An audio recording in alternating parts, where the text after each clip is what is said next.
रेवा सतत तिच्या नवऱ्याला तिच्या सासूबद्दल चुका काढून तेल मीठ लावून चुकीच्या गोष्टी सांगत होती आणि सतत तिच्या नवऱ्याजवळ हट्ट करायची की तुमच्या आईला वृद्धाश्रमामध्ये पाठवा.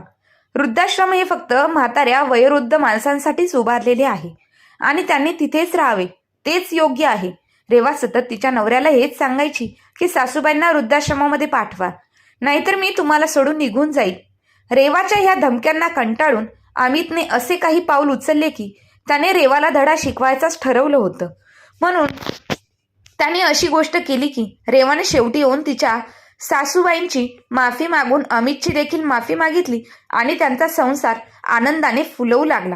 तर मित्रांनो, अमित सारखा मुलगा प्रत्येक आईवडिलांना असता तर कोणतेही आईवडील वृद्धाश्रमात जाणार नाही आणि कोणत्याही मुलाचा संसार तुटणार नाही. सरिताजी आज सकाळी थोड्या लवकरच उठल्या होत्या. स्वयंपाकघरातून सतत ठोठवण्याचा आवाज येत होता. हा आवाज त्यांची मुलांच्या आणि सुनबाईच्या खोलीत पण जात होता. तेवढ्यात अचानक तिचा मुलगा अमित जागा झाला आणि तो त्याची पत्नी रेवाकडे पाहून म्हणाला, अरे एवढ्या पहाटे स्वयंपाकघरात आई काय करते, थोडे बघ तर. असं म्हणत अमित उठू लागला. तितक्यात रेवा म्हणाली, अहो कुठेही जायची गरज नाही, विनाकारण झोप वाया घालवत आहात. स्वयंपाकघरात तुझ्या आईशिवाय दुसरे कोण असेल? तुमची आई त्यांना पिण्यासाठी पाणी गरम करत असेल आणि या कारणाने त्या रोज आपली झोप खराब करतात. झोपायच्या आधी दरवाजा नीट बंद करत जावा, असं मी कितीदा सांगितलं होतं तुम्हाला, पण तुम्ही ऐकतात कुठे माझं? पूर्ण झोप खराब केली. काही कामधंदा तर नाही. त्यांना घरातील कामे म्हणले की गुडघे दुखतात त्यांचे, पण सकाळी सकाळी लवकर उठून तयार होऊन उद्यानात फिरायला जायला जमते. यांना इकडे आम्हाला झोप येऊ अथवा ना येऊ कोणाला काही फरक पडतो का? एकतर मी दिवसभर घरातील कामे करून थकून जाते आणि त्यात मला हे शांत झोपू सुद्धा देत नाही. असे म्हणत रेवाने सकाळी सकाळी सासूला बोलायला सुरुवात केली.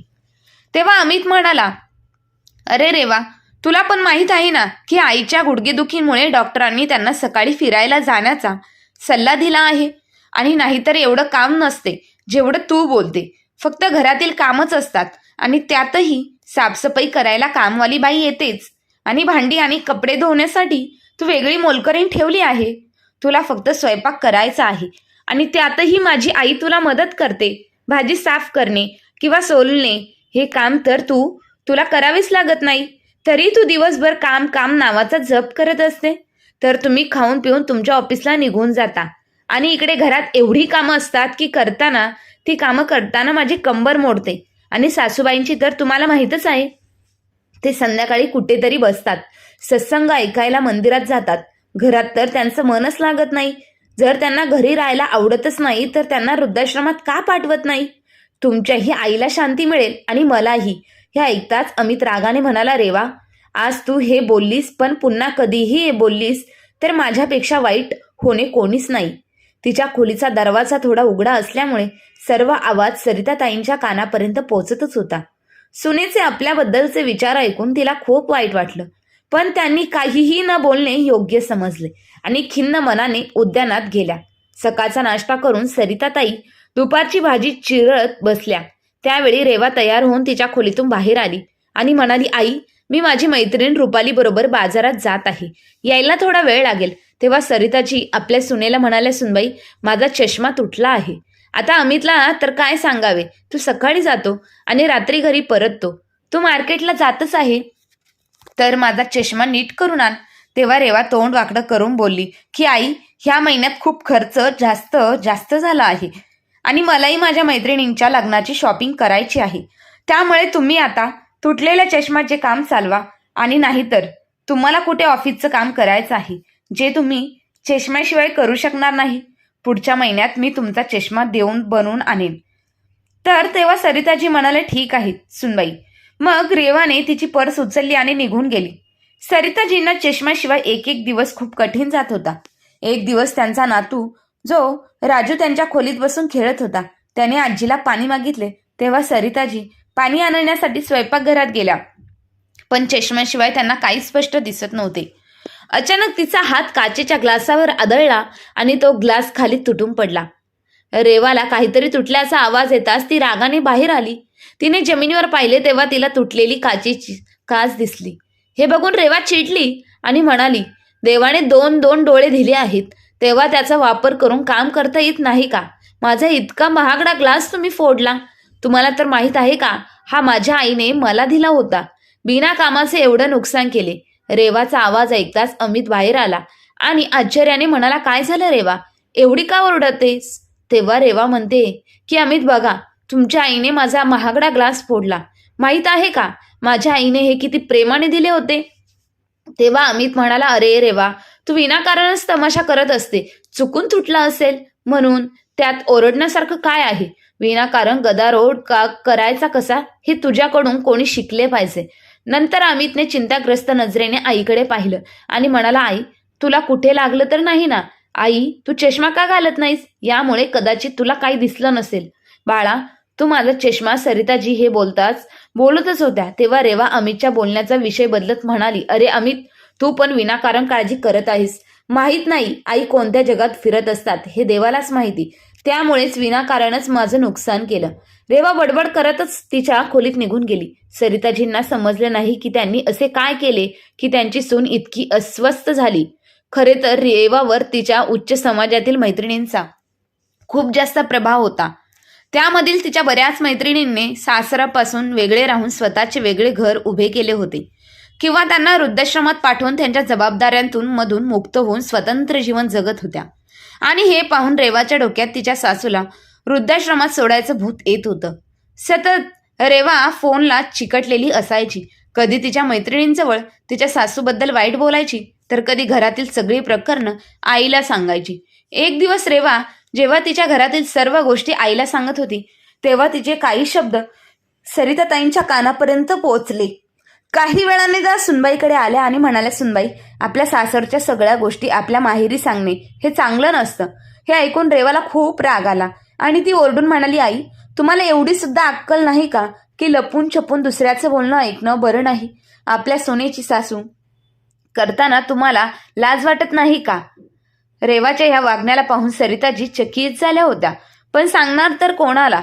सुनबाई तर तिचं बोलणं ऐकायला तयारच नव्हती आणि तिला तिच्या मुलाला त्रास पण द्यायचा नव्हता, म्हणून तिने हा अपमान शांतपणे सहन केला. पण रेवा गप्प बसणारी नव्हती. रात्री जेवण करून जसा अमित रूममध्ये आला, तिने पुन्हा तोच हट्ट धरला आणि म्हणाली, तुमची आई आजपर्यंत माझे जीवन बेकार झालं आहे. फ्रीडम नावाची तर गोष्टच राहिली नाही. मी फोनवरही कोणाशी बोलू शकत नाही. तुमची आई छोट्या छोट्या गोष्टींवर लेक्चर द्यायला लागते. तुम्हाला किती वेळा सांगितलं आहे की आईला वृद्धाश्रमात सोडून या, पण तुम्ही तर ऐकतच नाही. तुम्हाला काहीच फरक पडत नाही. ते वृद्धाश्रम तर अशाच वृद्धांसाठी बनले जाते आणि तिथे तुमच्या आईलाही तिच्या वयाची माणसे मिळतील आणि त्यामुळे ते त्यांचे मन तिथे लागेल.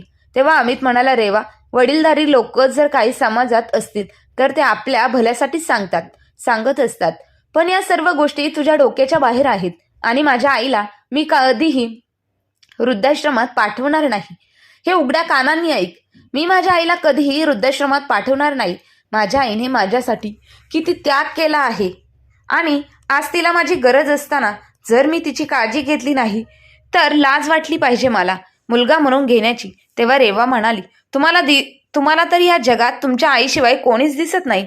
तेव्हा अमित म्हणाला, रेवा, तुला माहित नाही का, माझ्या आईने मला वाढवायला किती कष्ट घेतले. स्वतः उपाशी राहून माझे पोट भरले. माझे वडील वारले तेव्हा मी फक्त 10 वर्षांचा होतो. त्यानंतर माझी आई मला एकटी सोडून नोकरी देखील करू शकत नाही, म्हणून तिने घरून टिफिन सेवा सुरू केली आणि संध्याकाळी जो थोडा वेळ मिळत होता त्यात ती शाळेतल्या लहान लहान मुलांचं ट्युशन घेत होती. रात्रंदिवस मेहनत करून माझ्या आईने मला अशा पातळीवरती आणले की आज मी सन्मानाने जीवन जगत आहे. माझ्या आईकडे इतके पैसे नसले तरीही माझी आई माझी प्रत्येक इच्छा पूर्ण करायची. हे बोलताना अमितच्या डोळ्यात पाणी आले आणि तो म्हणाला, रेवा, मी संपूर्ण जग सोडू शकतो पण माझ्या आईला कधीच नाही. अमितचे बोलणे ऐकून रेवा त्यावेळी गप्प झाली आणि त्यानंतर काही दिवस घरात शांतता राहिली. पण जसा जसा वेळ निघून गेला तसं तसं रेवाचं तेच वागणं सुरू झालं. त्यामुळे अमितला पुन्हा टेन्शनमध्ये राहू लागला. शेवटी रेवाला कसं समजायचं? एके दिवशी रेवाने तिच्या सर्व मैत्रिणींना रात्रीचे जेवण करायला बोलवलं आणि तिच्या सासूबाईंना म्हणाली की आज माझ्या काही मैत्रिणी घरी येणार आहेत. तुम्ही खूप छान जेवण बनवता तर आज तुम्ही त्यांच्यासाठी चहा आणि जेवण बनवा. सरिताजींचे गुडघे दुखत होते, पण तरीही सुनेच्या सल्ल्यानुसार त्यांनी दुपारच्या जेवणाची तयारीला सुरुवात केली. त्यांनी बनवलेलं जेवण एवढं स्वादिष्ट असायचं की मोठ्या मोठ्या हॉटेलचे आचारीही तिच्यासमोर अपयशी ठरतील. रेवाच्या मैत्रिणी येण्यापूर्वी सरिताजींनी जवळपास सर्व पदार्थ तयार केले होते. तेवढ्यात रेवा आत आली आणि आईला विचारू लागली की ती किती वेळ लागेल, माझ्या मैत्रिणी येतच असतील. तेव्हा सरिताजी म्हणाल्या, सुनबाई, बाकीची सर्व कामं झाले आहेत, फक्त तुझ्या मैत्रिणी आल्यावर मी गरमागरम चहा करून देईन. तेवढ्यात दारावरची बेल वाजली. तेव्हा रेवा सासूबाईंना म्हणते की आई, तुम्ही चहा करायला सुरुवात करा. असे म्हणत रेवाने घाईघाईने चपाती चहापत्ती सोबत साखरेऐवजी मिठाचा डबा उचलला आणि सासूबाईंना दिला आणि लवकर करा असं म्हणत रेवा घराचा दरवाजा उघडायला गेली. दिसायची कमी आणि चष्माही नसल्यामुळे सरिताजींनी मीठ आणि साखर यातला फरक समजलाही नाही आणि त्यांनी चहात मीठ टाकलं. इकडे रेवा तिच्या मैत्रिणींचे स्वागत करून त्यांना आत घेऊन आली आणि त्यांच्याशी बोलण्यात मग्न झाली. थोडा वेळ बोलली आणि नंतर ती किचनमध्ये जाऊन सासूबाईंनी तयार केलेले वेगवेगळ्या प्रकारचे व्यंजनं घेऊन बाहेर आली. ती तिच्या मैत्रिणींना असं भासवत होती की सगळे पदार्थ तिने स्वतः बनवले आहेत. सर्वजण आनंदाने पदार्थांचा आस्वाद घेऊ लागले आणि हसत खेळत संभाषणांची मालिका सुरू झाली. मग थोड्याच वेळात गरमागरम चहा पण तयार झाला, म्हणून सरिताजी गरमागरम चहा घेऊन आल्या आणि पाहुण्यांना देऊ लागल्या. तिच्या सगळ्या मैत्रिणी चविष्ट पदार्थाचा आस्वाद घेत होत्या. स्वाद घेता घेता त्यातील एक मैत्रीण म्हणाली, अरे वा, तू तर पदार्थ खूप छान बनवले आहेत. पण जसं तिच्या मैत्रिणीने चहा प्यायला सुरुवात केली तेव्हा त्यांच्या तोंडाला आलेली चव अचानक बिघडली आणि त्या काही मैत्रिणी वॉश बेसमध्ये चूळ भरायला गेल्या. तर बाकीच्या ज्या मैत्रिणी अजून चहा प्यायला सुरुवातही केली नव्हती त्यांनी चहा परत ठेवला. त्यांचे हे वागणं पाहून रेवा आश्चर्यचकित झाली. तिने चहा उचलला आणि थोडा पिऊन पाहिला आणि लाल बुंद होऊन सासूबाईंवर ओरडली, आई, तुम्ही हे काय केलं? तुम्हाला एवढं सुद्धा माहीत नाही का की चहामध्ये मीठ नाही तर साखर टाकली जाते? कमीत कमी बघायचं तर होतं की ते मीठ आहे का साखर. तुम्हाला थोडी सुद्धा अक्कल नाही. हे ऐकून रेवाच्या सगळ्या मैत्रिणी बोलू लागल्या की हे काय रेवा, तू तर बोलली होतीस की सर्व जेवण आणि चहा तू स्वतः बनवला आहे आणि तू चहा बनवला आहेस, मग मीठ पण तूच टाकले असेल ना. तेव्हा सरिताजी आपल्या सोनेच्या मैत्रिणींना नम्रपणे सांगू लागल्या, नाही, माझ्याकडून चुकी झाली आहे. मी चहा वेगळ्या पद्धतीने तयार केला होता आणि माझी दृष्टी कमी असल्यामुळे मी चुकून चहामध्ये मीठ टाकले होते, माफ करा. तेव्हाच रेवाची एक मैत्रीण जी खूप चांगल्या स्वभावाची होती ती उठून सरिताजींकडे गेली आणि त्यांना मिठी मारली आणि म्हणाली, नाही काकू, तुम्ही आमच्यापेक्षा मोठे आहात, त्यामुळे तुम्ही माफी मागू नका. छोट्या छोट्या चुका तर होतच राहतात. त्यावेळी रेवा त्यांना काही न बोलणे योग्य वाटले. जेव्हा नंतर तिच्या सर्व मैत्रिणी आपापल्या घरी निघून गेल्या त्यानंतर मात्र रेवाने घरात वादळ निर्माण केले आणि सरिताजींना म्हणाली, मला एक गोष्ट समजत नाही की तुम्ही मला सुखात का जगू देत नाही. तुम्हाला नक्की काय हवंय? मी तुम्हाला माझं थोडं काम करायलाच काय सांगितले? तुम्ही तर पूर्ण मिठाचा डब्बाच चहाला. तुम्हाला काय करायचं नव्हतं तर मला सांगायचं होतं, पण माझा या प्रकारे अपमान करायची काय गरज होती? मग सरिताजी म्हणाल्या, सुनबाई, मी माझ्या बाजूने सर्व काही चांगलं तयार केले होते आणि जेव्हा मी चहा बनवायला सुरुवात केली तेव्हा तूच माझ्या हातात मिठाचा डब्बा दिला होता आणि म्हणाली होती की माझ्या मैत्रिणी आल्या आहेत त्यामुळे चहा लवकर बनवा. माझे मित्र आले आहेत, यात माझा काय दोष? हे सर्व चालू असताना अमितही घरी पोहोचला आणि रेवाला रागात पाहून त्याने या सगळ्याचे कारण विचारले, जाणून घ्यायचे ठरवले. तेव्हा रेवाने त्याला ओरडून सगळं काही घडलेलं सांगितलं. मग अमित म्हणाला, रेवा, थोडं तू पण लक्ष द्यायला हवं होतं. आई आता म्हातारी झाली आहे, कमीत कमी तिला थोडी मदत तर करायची होती. आणि आई, तू चष्मा का घालत नाहीस? जेव्हा जेव्हा पण तू चष्मा वापरत नाही तेव्हा काही ना काही गडबड होतेच. तू तुझा चष्मा कुठे ठेवलायस ते सांग, मी लगेच आणतो. तेव्हा सरिताजी म्हणाल्या, बाळा, खरं तर माझा चष्मा काही दिवसांपासून तुटला आहे आणि सुनबाईला दुरुस्त करून आणायला सांगितलाही होता. सासूबाई त्यांचं बोलणं पूर्ण करतच होत्या तोपर्यंत मध्येच रेवा बोलली की मग काय झालं? राहिला माझ्याकडून चष्मा दुरुस्त करून आणायचा. शेवटी मी एक माणूस आहे, विसरले मी. तेव्हा अमित म्हणाला, जशी तू एक माणूस असल्याने चूक करू शकते तशी माझ्या आईकडूनही चूक होऊ शकते. तेव्हा ती सुद्धा माणूसच आहे आणि एवढ्याशा छोट्या चुकीमुळे तू तिच्यावर असे ओरडते जणू काही तिने मोठा गुन्हाच केला आहे. तुझ्या रोजच्या ह्या वागण्याला मी कंटाळलो आहे. अमितचे असे शब्द ऐकून रेवाला राग आला, सातव्या गगनाला भिडला आणि रेवा जोरात ओरडली आणि म्हणाली, तुम्हाला फक्त तुमची आई दिसते. तुमच्या आयुष्यात मी असले किंवा नसले तरी तुम्हाला काहीच फरक पडत नाही. जसे जसे जसे जर तसे असेल तर ठीक आहे, मी माझ्या आईच्या घरी निघून जाते. आजपासून माझं तुमच्याशी आणि ह्या घराशी काहीही देणं घेणं नाही. असं म्हणत रेवा रागाने पाय आपटले आणि तिच्या खोलीत निघून गेली आणि तिची बॅग बाहेर काढली आणि तिचे आणि तिच्या मुलाचे कपडे पॅक करू लागले. तेवढ्यात सरिताजी त्यांच्याकडे गेली आणि हात जोडून विनंती करू लागली, माझ्यामुळे तुम्हा दोघांचं घर का तोडताय? तुम्हाला माझी या घरात उपस्थिती आवडत नसेल तर मी वृद्धाश्रमात जाते. तेवढ्यात अमित तिथे आला आणि म्हणाला, नको आई, हात जोडणे गरजेचे नाही आणि तू या घरातून कुठेही जाणार नाही. रेवाला जर तुझ्यासोबत राहणे आवडत नसेल तर ती इथून निघून जाऊ शकते, पण मी तुझी साथ कधीही सोडणार नाही. आणि या रोजच्या भांडणाचा मला सुद्धा कंटाळा आलाय. रेवा सामान बांधून घेते आणि निघून जायला लागली. जाताना अमितला बोलली की जर तुम्हाला वाटत असेल की आपले हे कुटुंब पुन्हा एकत्र यावं तर आईला वृद्धाश्रमात सोडून मी परत येईन, नाहीतर इथे परत कधीच येणार नाही. असं म्हणत रेवा आई वडिलांच्या घरी निघून गेली आणि अमितने सुद्धा तिला थांबवण्याचा प्रयत्नही केला नाही, कारण आता त्याला ह्या समस्येवर उपाय हवा होता. आज घरात जे काही घडलं ते पाहून सरिताजी खूप काळजीत पडल्या आणि अमितकडे जाऊन बोलल्या की बाळा, असं कोणतंही पाऊल उचलू नकोस ज्याच्यामुळे समस्या आणखीन वाढतील. माझ्यामुळे तुझं कुटुंब बिघडवू नये असं मला वाटतं, म्हणून उद्या मी स्वतः वृद्धाश्रमात जाईन. मग तू माझ्या सुनेला घरी घेऊन ये. तेव्हा अमित म्हणाला, आई नाही, हा संसार एका माणसाकडून नाही चालत. यामध्ये पती पत्नी दोघांचे योगदान असलं पाहिजे. पण इथे तुझी सून ती मात्र थोडेही योगदान द्यायला तयार नाही. आता तिला तिच्या भाषेतच समजायला हवं. हा विचार करत त्यांनी कोणाला तरी फोन लावला. तिकडे रेवा आपल्या सासरशांशी भांडण करून आईवडिलांच्या घरी परतली.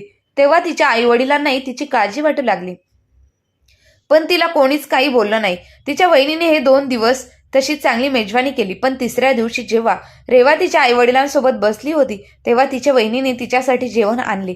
जेवणाची ताटं पाहून रेवाचे वडील तिच्या वहिनीला म्हणाले, सुनबाई, भाजीत खूप तेल आहे. तुला तर माहीत आहे की मी ब्लड प्रेशरचा रोग आहे मला, त्यामुळे थोडे तेल कमी टाकत जा.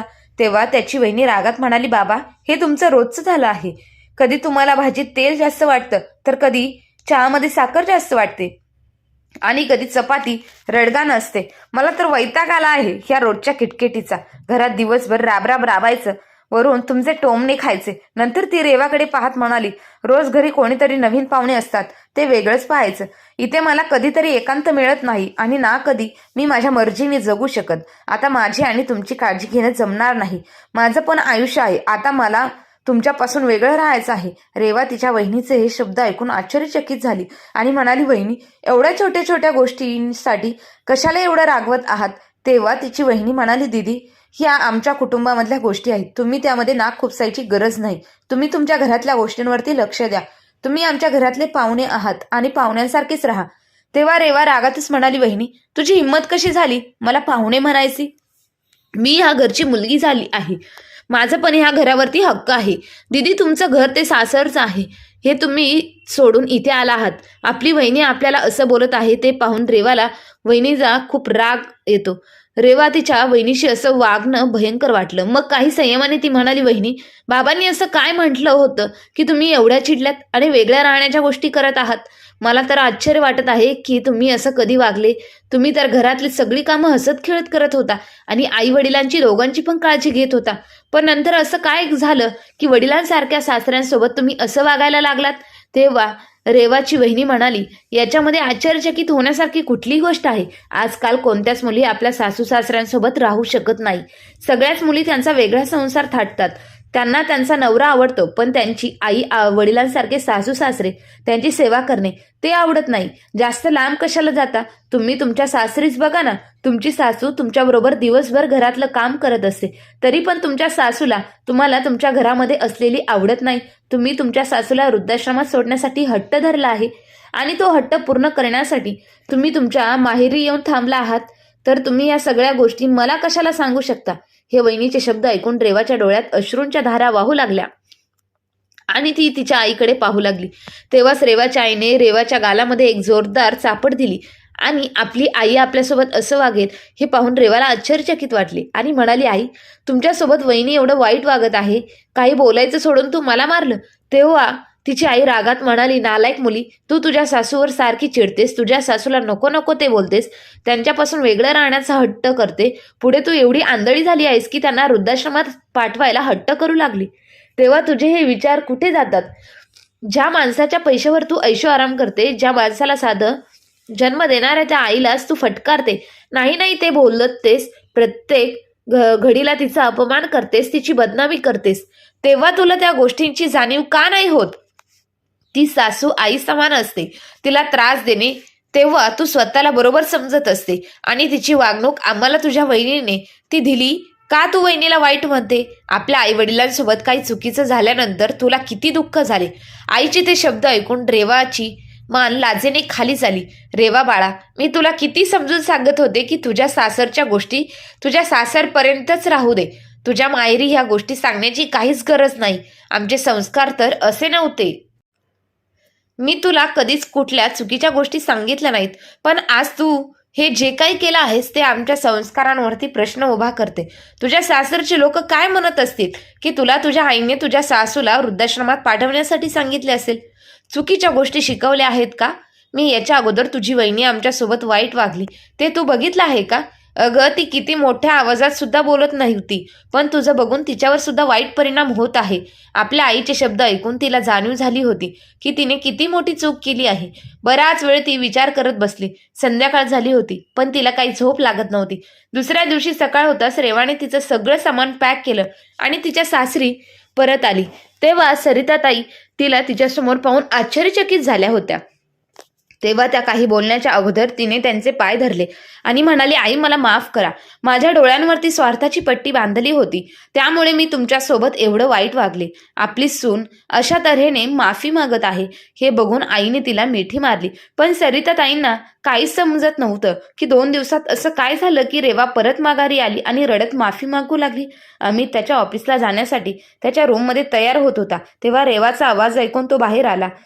सासू सुनेला मिठी मारलेलं पाहून त्याच्या चेहऱ्यावर हास्य आले आणि तो तयार होऊन बाहेर आला आणि सगळ्यात अगोदर त्यांनी तिच्या सासूबाईंना फोन लावला आणि मदत केल्याबद्दल धन्यवाद म्हणाला. आई थँक्यू, तुम्ही मला मदत केली त्याबद्दल. आई वडील आपल्या मुलींच्या चुकीच्या गोष्टीला साथ न देता त्यांना सरळ मार्गावर घेऊन येणे गरजेचे असते, तेव्हा कोणतेच कुटुंब कोसळणार नाही. हे बोलता बोलता अमितच्या डोळ्यांतून अश्रू आले, कारण ज्या दिवशी रेवा अमित बरोबर भांडण करून माहेरी गेली होती त्या दिवशी अमितने त्याच्या सासूला फोन करून जे काही घरामध्ये झालं ते सगळं सांगितलं होतं आणि त्याचबरोबर त्यांची मदत सुद्धा मागितली होती.